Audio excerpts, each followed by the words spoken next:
Hi, this is Summer Kennard, and I'm here today to talk to you about Saint Piama.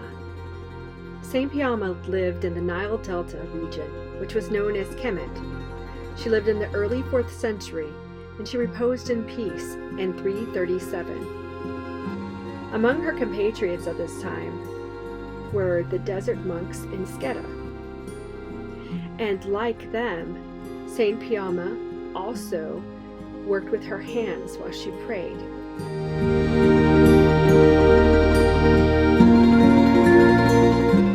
Now the river Nile was very rich, and the area around it would flood every year in the fall, causing all of the delta region to be incredibly fertile.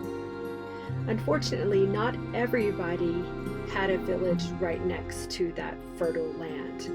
Also, the region right close to the ocean was basically a desert once you got away from the river, so people didn't have fresh drinking water.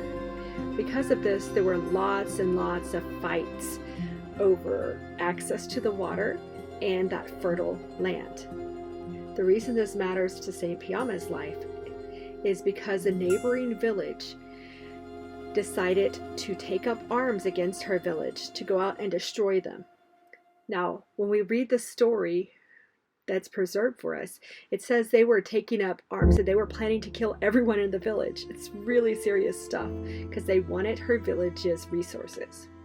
Well, Saint Piama discovered this not because she was a political actor, because she was actually a holy virgin, secluded, and as you see in the story that I wrote, covered by the mist of the river whenever she went out in the morning and in the evening, so that her privacy and her virginity and her quiet life were preserved. But rather, she encountered God after praying, and she encountered an angel of the Lord who came to her and said to her that this thing was going to happen.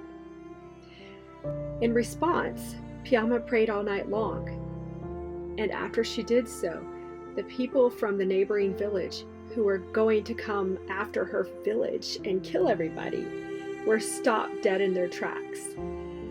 The story we have says they were frozen. It was by Piama's prayers that they were frozen.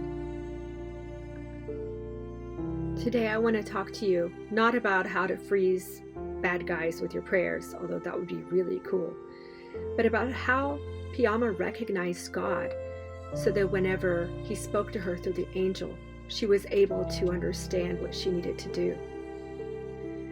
Whenever we live our daily lives, there are ways, even when we're secluded, even when our lives are covered in sameness, like her life was covered in mist and pattern, there are ways that we can experience God and welcome Him.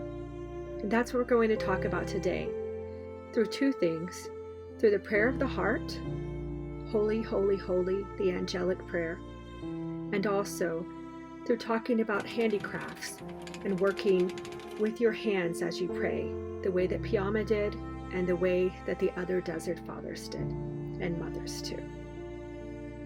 So when we go throughout our daily chores, whether we're doing mundane things or coming before our icons to pray, we're going to learn today how to settle down with God.